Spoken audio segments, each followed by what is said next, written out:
everybody, and welcome to the conversation at Colors. I'm your guest host today. Summer's taking a break, and then we're going to do a prep edition, because that's what I do. My name is Harlan Shaw. I am the prep program manager at Philadelphia Fight, and I have two of my guests here with me, and I'm going to give them the chance to introduce themselves.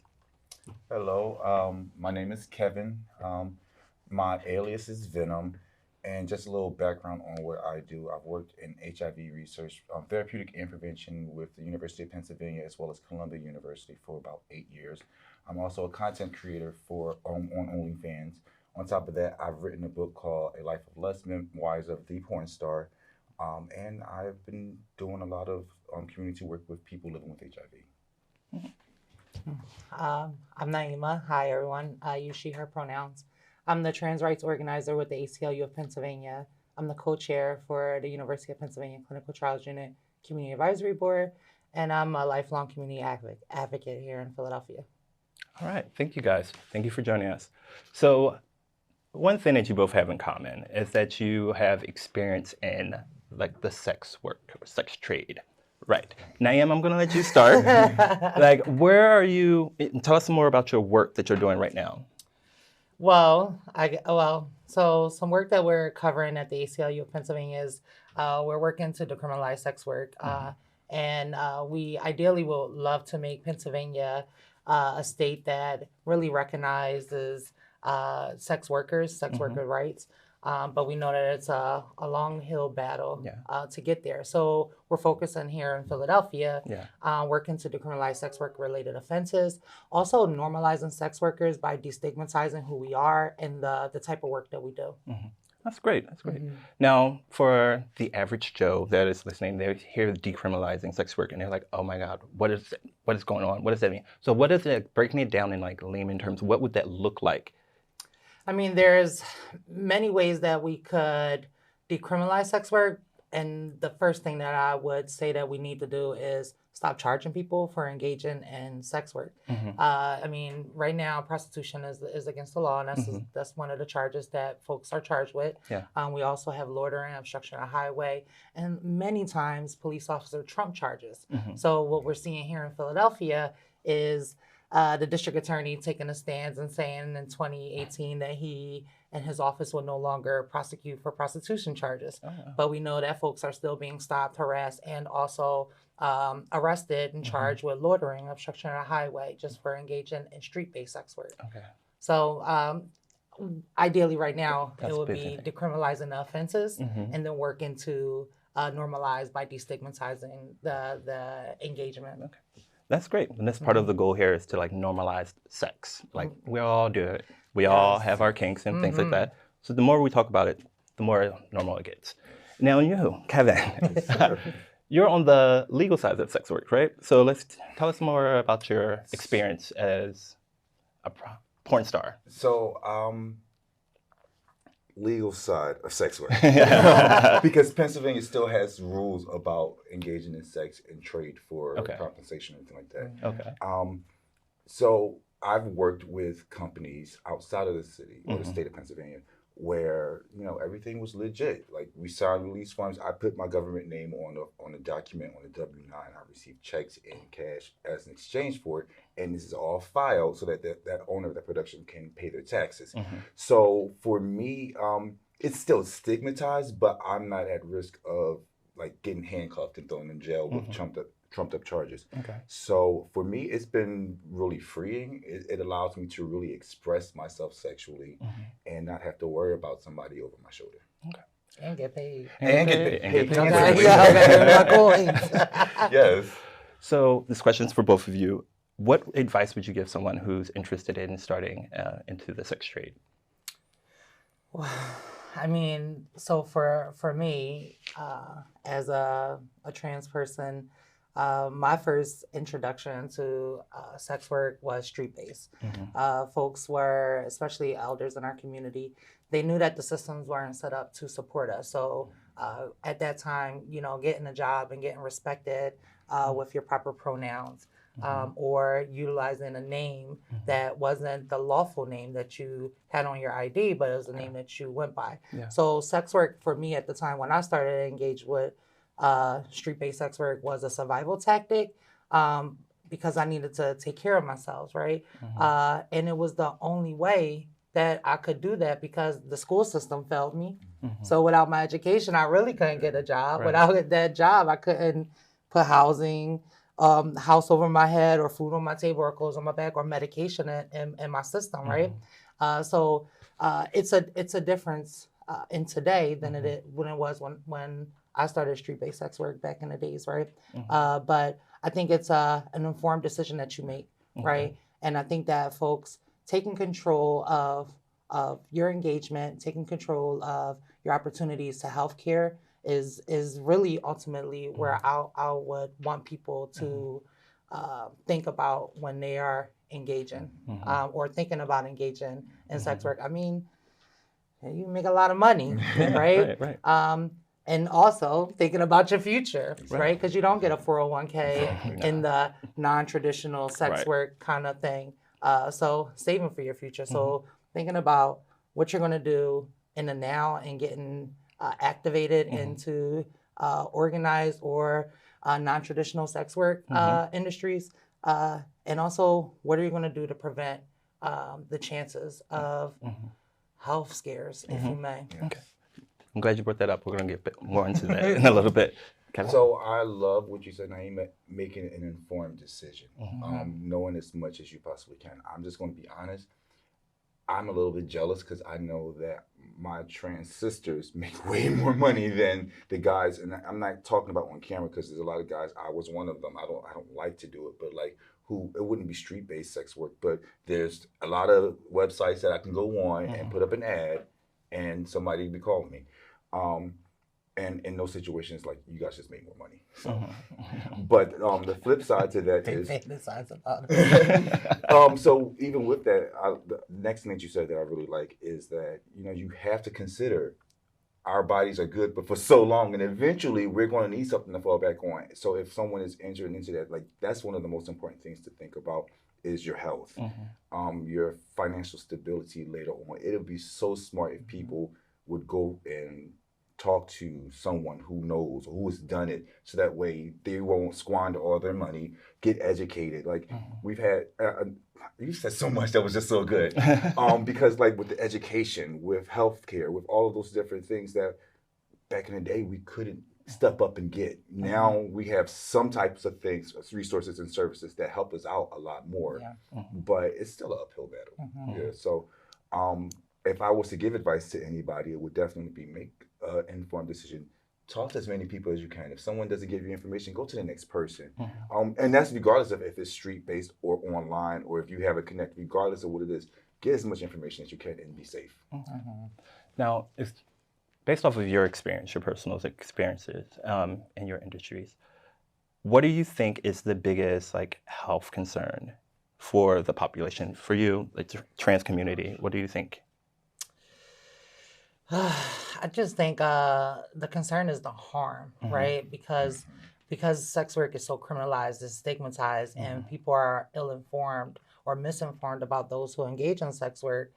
Folks aren't able to access as freely as they want healthcare settings, right? Or as freely discussing what they're engaging with because it's so stigmatized, sex work. And no matter what industry, whether you are a stripper or a masseuse or an escort or a street-based sex worker or OnlyFans model, right? You're not as open and freely because it's so stigmatized. So I think that the harm reduction or the harm that sex workers in all industries are put in is that the stigmatizing aspect, right? It's because sex work is so stigmatized and people are misinformed and ignorant to who we are and what we engage in all industries, we're put at a higher risk, and whether it's health or financial insecurity, because I mean, we want to have something that's sustainable, right? Because we won't always be 19 years old and that hot body, right? We will be eventually going into 50s and needed a crutch. So what are we going to do there? So I just think, it's the stigmatizing aspect that is really set sex workers up for a high risk of harm. Okay. How about you? So I was kind of waiting to hear you say it, Naima, because I think, and it's not something that I personally experienced, but I do know that trans sex workers, when you talk about harm, are also in harm of losing their lives. And I think that's an extreme health disparity when it comes down to sex workers. Yes. And it is about like eliminating stigma, because that's why people do it, because they're ignorant and they don't see us as people. They see us as a sex object, and if we don't get what we want the way we want it, then you're no more good to me and I'm gonna throw you away. Right. And unfortunately for our trans sisters, that can mean death. So that's one of the biggest things I think why we need to stop the stigma and really support each other. The other thing, specifically since 2020 moving forward, we have other illnesses other than just STIs that we're all dealing with. Right. So I think like making sure that not only are we protecting ourselves against STIs or HIV, or making sure that we are protecting ourselves by taking our antiretroviral medicine, but also having conversations with your partners about other things like monkeypox, like COVID, and anything else that might pop up in the next 6 months. Right. So that, I think that's the biggest health scare for me. Yeah. Okay. Now, what would be like a safety tip or a trick or treat that you have that you've used that you would think would be beneficial to other people? We was talking earlier, not me and you, but another person in this production. Okay. We were talking about understanding your own worth, right? So no matter what industry you're working in, whether you are in traditional work environment or this non-traditional work environment, which honestly, sex work is a traditional work industry because it's one of the, right, okay, hello somebody. But just to be honest, I think that understanding your own self-worth, right, knowing your worth and what you want out of life, whether it is a long-lasting profession as a sex worker, or you're getting out of it, but that understanding your self-worth will help you make more informed decisions because you know what you want for yourself and know what to get out of life. Okay. What you? So my field is slightly different because I'm more predominantly on camera than I am actually like meeting up with people. So for me, tricks of the trade, I don't know if I want to share. I got a couple of secrets to make sure that the camera likes what it sees. How about that? No, so I'm more on the... I'm sure people would want to hear that. Like, I'm sure, but I can't give away videos. all my secrets. But no, when it comes down to I'm on the entertainment side of sex work, right? So for me, it's more about making sure that people are enjoying what they see. So it's not like a lot of people just get on there and fuck. And cute for you, but with me, my brand, my tenure in the industry, I need to entertain. I need you to want to see it. Like, oh my gosh, what is Venom going to drop next? Okay. So for me, that's what it is. And if I was to give it to anyone else's, I wish you let me speak first because she's saying everything that I'm going to say. The next question. I'm not going to speak. No, it's fine. I'm playing. But like the self-worth thing is personal to me because for so long I worked in this industry and I accepted underpayment.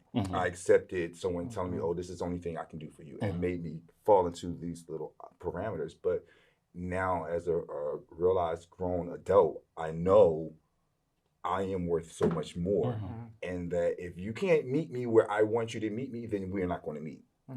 Period. So knowing that is one of the most valuable things in this industry.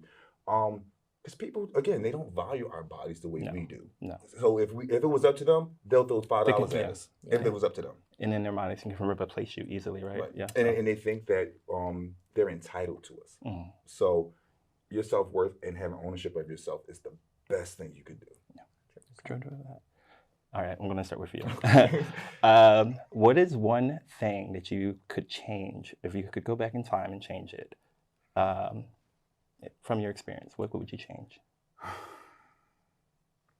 So I think for me is the informed decision. Okay. Because of me not knowing my self-worth and not doing my homework, there were people who really raped me over when it came down to my money. And I'm not talking about clients, I'm talking about colleagues.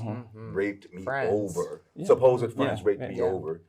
And I didn't get as much. Another thing is I wasn't expecting that I would become a name or a brand. So when I first started, it was like happenstance. And then it's like, oh, well, Venom is somebody that everyone likes. And they kept calling me. And now I have all these people paying attention to me, and I'm not prepared to handle that fame. So, yeah. So follow-up question to that. Like, what is the starting rate? Like when you're first starting out, like what is the salary look like? I would Well, so the very first video I made, I'm embarrassed to say I made $75. Wow. Okay. And then the very next video was $250. And for a long time, and that's with like major companies who have distribution deals and videos going all over the world. Right. And this is before the internet became the main spot. Yeah. So there are DVDs, and these people are making money, All one for copy each after style. another, and I got $250. Wow. And they're racking up. So yeah, now it's different because I'm in complete control of how much I can earn. And thank God for OnlyFans and Just for Fans because it's taking good care. Okay. It's taking good care of me. So if someone took the route of working for a company and doing those videos, producing content like that, what would you tell them as far as like negotiating their contracts? So I think it's standard to just sign a release form. Yeah. Okay. And it's just a basic image release. But a lot of times companies might throw in little things here and there. Make sure you read your contracts. Read your contract. And I mean, get a lawyer. Most times they're not exclusivity contracts. They don't ever include like royalties, at least for people of color. There are no royalty plans for us. There are no health benefits for us. So make sure you pay attention to that release form before you sign it. It is customary, so you probably will have to sign it if you want to make the money.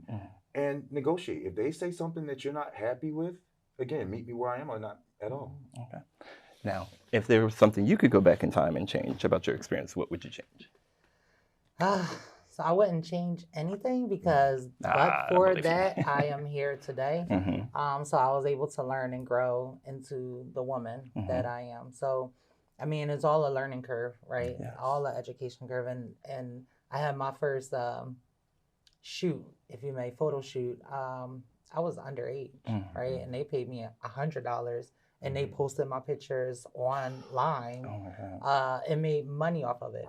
You know, and those were mistakes that I made. One, as a young person, taken advantage of, but two, as a person in need, knowing that I need to feed myself, and I didn't know about negotiating or reading over a contract, right? And those would be if there was anything that I could correct, you know, or tell somebody moving forward, is to make sure you're reading contracts, make sure you're negotiating the clauses and the desires that you have, and then also, like, don't beat up on yourself, right? And I think that's where I went wrong, is that every mistake that I made along the way, whether it was engaging in sex work, whether it was the first time I engaged with drug use with a client, I beat myself up over it, so I kept myself down. And instead of using that as an opportunity to grow, I used it to hinder myself. So it took me longer to grow up as a person, right? And I kept using the oppressive systems as a excuse to continue to do harm to myself, right? So I really wouldn't change anything besides, again, revisiting this knowing my own worth, because knowing your worth, whether, again, in sex work or any other industry, is going to help you progress in that industry, right? Even in my job today, in order to get my salary that I have today and the benefits that I have, when they submitted me their proposal, I said, well, I love this number, but I also know as a trans woman who needs this surgery or what I need for my health care, I need this covered, right? I need these insurances, and they were willing to accommodate me. So now I accommodate them, right? That's great. So in the negotiation and always that's the fun being part. clear. That's the fun part. That's the fun part because I didn't negotiate for so long. And the first time I did, they said, okay, we can do that. Right. Or like one client I had, He's like, oh. He was paying me a certain amount. And I would travel to Cleveland and go see him. And then on one day he said, hey, can you come to Cleveland? I said, actually, I can't come right now. I'm really busy. He said, you have anybody else you can send and tell him I'll pay him this amount, which was triple what he was giving me. I'm like, well, why didn't you offer me? He said, you didn't ask. Well, now I know. Right. So like you have to speak up. Okay, great. All right, guys. So that was like a little bit of your history and like the serious part. Now we're gonna have some fun. Okay. All right. So get Well, that was ready. fun. Get ready. I'm gonna ask Get you some loose. real Okay. questions. Okay. Okay. So tell me about your worst sexual experience. So many. I know. Oh, dang. Well, Personally or professionally? oh, that's a good one. I will I was ask just for thinking your about it. personal. Personal. Or both, actually. Yeah. The audience said both. We're gonna get you right. So for me, professionally, I've always been known to be versed, but I was automatically assigned to be more of a bottom in videos, and I didn't enjoy it. So a lot of times on camera, people are like, oh, he looks like he's really into it. No, I'm really in pain, and I really want you to stop. But the director's like, all right, give me 5 more minutes. And I'm like, please stop. Any of those situations, I hated. Now that I've embraced myself as a full verse, I hate when I prepare myself and the person don't show up. So, those are the worst experiences for me. Okay. Worst for me, in my sex work, kind of, when I was a sex worker, I'm in retirement. But all right, so I'm a girl and I'm a bottom. So I wouldn't have intercourse with my clients, but I used to leg a lamb them. So leg a lamb for folks is when you close your thighs, you lay on your stomach, and they are penetrating your thighs, your inner thighs. And as a thick madame and someone with thighs, it was going perfect until the lotion got too slippery for this person, and whoop, and it went in, and it was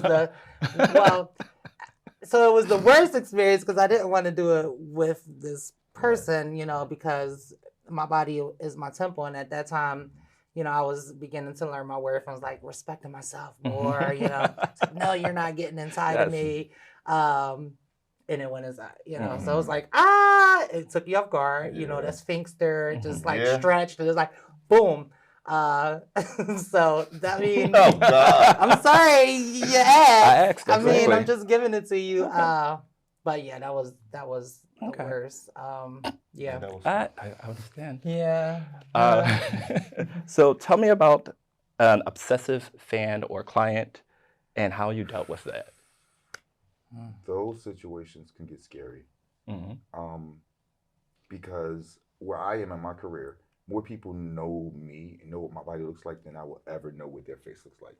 So it's easier for people to like stalk or to be obsessive. And I guess the scariest is actually recent, like this year.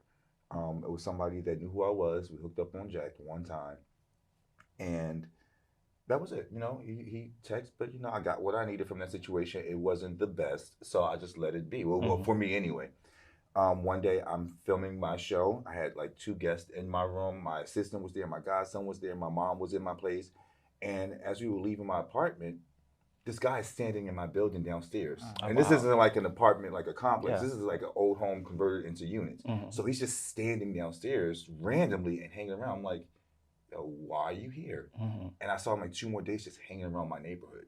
So, I mean, that's all died down now, but I think that's the scariest thing. It's one thing if you stalk me online, but when you're showing up at my house, it's a problem. Right, yeah. Inside my domain. And inside the building, right. yeah. It's a How did problem. you handle that?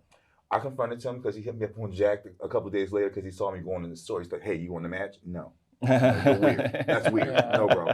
And when I asked him, like, that was you at mine, he said, yeah, I was there to see somebody. Did you see them? Right. Because I sit outside with my people a little bit until I saw that he left. Because I didn't recognize it was him until I walked past them. I even said, what's up to him? And I said, wait, I saw you. Like, what are you doing in my place? But it hasn't been an issue since, thank God. Hopefully it won't become one later. Hopefully. Yeah. Hopefully he doesn't see this. Spark the move. Spark, yeah. I mean, so I guess the worst for me with a client was, so my name used to be Desire Dior. That was, and I was like one of the top rated escorts on Eros. Well, I was walking and I was with my mom. We was in Macy's and the person was irate with the desire. And I'm like, oh my goodness. And I peeped who it was because with Eros, you don't get as many clients, but the clients that you do get are big spenders. Mm-hmm. So when I heard my name, I looked back and I'm like, oh shucks, that is not gonna go, and I wasn't open with my mom about everything, and so it was just like kind of creepy because, and even till today, because I had a website up, and there's probably content still floating around of me back in my former profession, right? Those type of things are worrisome, right? That the incident that I had in Macy's when I was with my mother could also happen again when I'm at a town hall doing the work that I'm doing in this profession, right? Or someone, the potential of political option, being a political candidate and having someone use images or content from my former life where that they could use to harm me. So, there was an incident, and then there's the fear of the potential, as I changed careers or professional paths, I still worry that cell number that has been with me for forever will be used, and somebody will Google it and be like, oh, I know her, or whatever in that case. I wanted to interject to that, and I know we're running out of time, but as you guys could probably imagine, especially when I was working with Penn, I worked in other organizations, and it's like you can't separate. I couldn't separate who Venom and Kevin was because people I'm working with. My community and my community are the ones who are watching this stuff. But now that I'm trying to provide a service for you, they can't let go of Venom, and I think that definitely created some type of conflict. So hopefully you don't ever have to experience that. I mean, it raised cautions for sure because I mean I'm not that far. Yeah, and how do you protect yourself from that, from like someone using that content, living your truth? Just living your truth. That is and I guess that would be a suggestion for folks is to live your truth and don't never hide. This is the thing that we need to do is to destigmatize sex work by just being open that we're engaging in sex work, right? And that we're taking control of the work that we're doing, our health, our financial security, all of the above, right? So there is no fear other than having someone tell you something about yourself that you wasn't upfront about, along the way. So everybody know I'm former sex worker, and if someone propositioned me today, who knows? I need my car out there. I need to purchase a house. I got $40,000 of college debt that needs to be paid, and the government is not taking the check off of. So, hey, baby, time's a hard time. Right. This is the bill. I'm not opposed to it myself. They brought up a good segue or question for me in my head. Like, how did your friends and family react, or how did that go with them? I have a huge family, and I thought that my family didn't know. I've had so many cousins say, "Hey, Kevin, who's Venom?"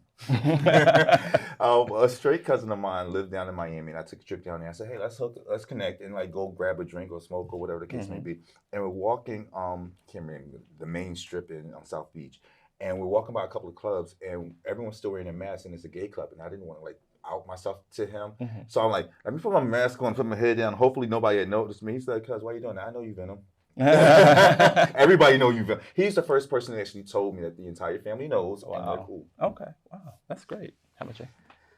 I mean, I got locked up. So my grandma and my mom was the ones that had to come visit me. So it was like telling them that this was what I was doing, but explaining why I was doing it. But now, so I recently just had my record vacated. So I had 28 prostitution charges, which literally in the state of Pennsylvania classified me unofficially as a sex offender, but I wasn't documented as such. So I just had my record vacated, and as I am now considered a good citizen kind of thing. I had a dinner with my family and folks. I was being open with them. So the elders and then the young folks and. So everybody's cool with it, they were more concerned that I was putting myself at risk, and not just harm for health complications, but risk of harm, violence, right? Like you raised up earlier, it's like the news is clear. Black trans women, brown trans women, we're being disproportionately impacted by violence in our own community, and the perpetrators usually are people that we love or trust or lay down with. So, they were more scared that I was going to be put in risk that way. But everybody cool with it now. And again, living your truth helps a whole lot because you don't have to live in secrecy. Exactly. All right. Wow, this is gonna wrap things up, but I want to give each of you a chance to promote the work you're doing now. So let's start with you. So I, again, am an author of my first book, A Life of Lust, Memoirs of the Porn Star, which I wrote with me just so So I brought my book with me.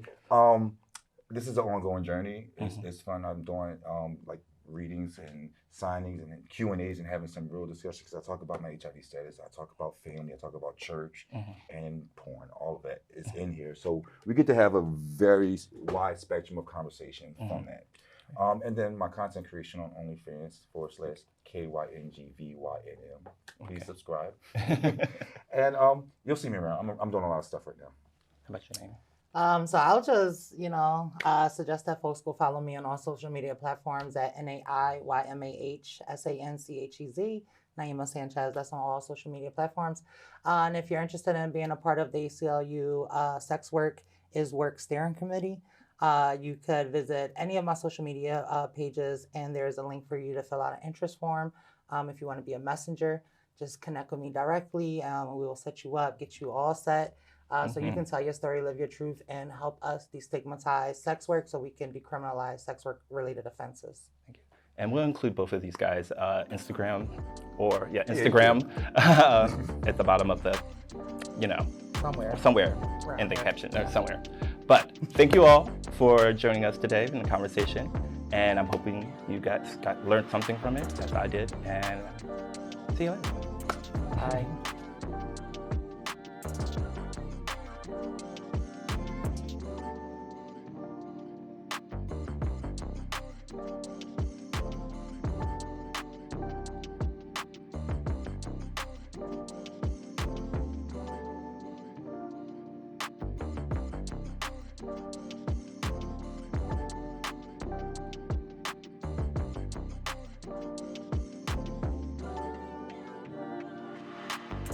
Hey everyone, thanks for watching. Make sure to give a thumbs up, and if you like what you see, subscribe for more content.